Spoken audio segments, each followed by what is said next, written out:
आउ 3 cup syrup mafia गिरफ होइथिबार गोटे बड़ खबर सामना को आसुछि। जबत है 8,380 बोतल कप सिरप।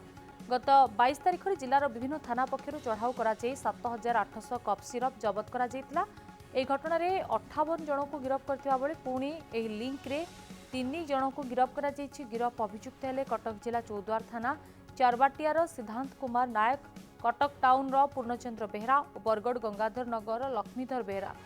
एबारे समस्त विभिन्न जिलूर यह कप सिरप जोगाउथिबा सूचना देइछन्ति बरगड़ एसपी प्रहलाद सहाय मीना। बरगड़ जिला को संपूर्ण निशामुक्त करने लक्ष्य रे जिला पुलिस पक्षर विभिन्न स्थान में चढ़ाऊ कर क्रम में विभिन्न समय पुलिस चढ़ाऊ कर बेआईन कारबार उपरे रोक लगाइबा को चेष्टा करुछि।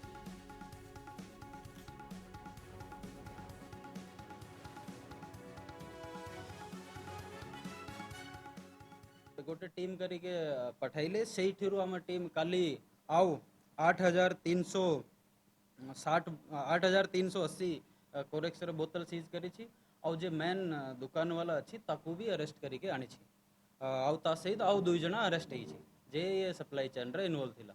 आउ जे हमर सप्लायर थिला जे कंपनी डिस्ट्रीब्यूटर अच्छी दिल्ली रे कंपनी जे सप्लाई करूछि ये कोरेक्स तार अकाउंट रे पाखापाखि 32 लाख टंका भी सीज होइछि। आउ भी ये केस रे फर्दर तदन चली आउ भी जेते लोक इन्वॉल्व अच्छी चेन रे ताकू समस्त को धरा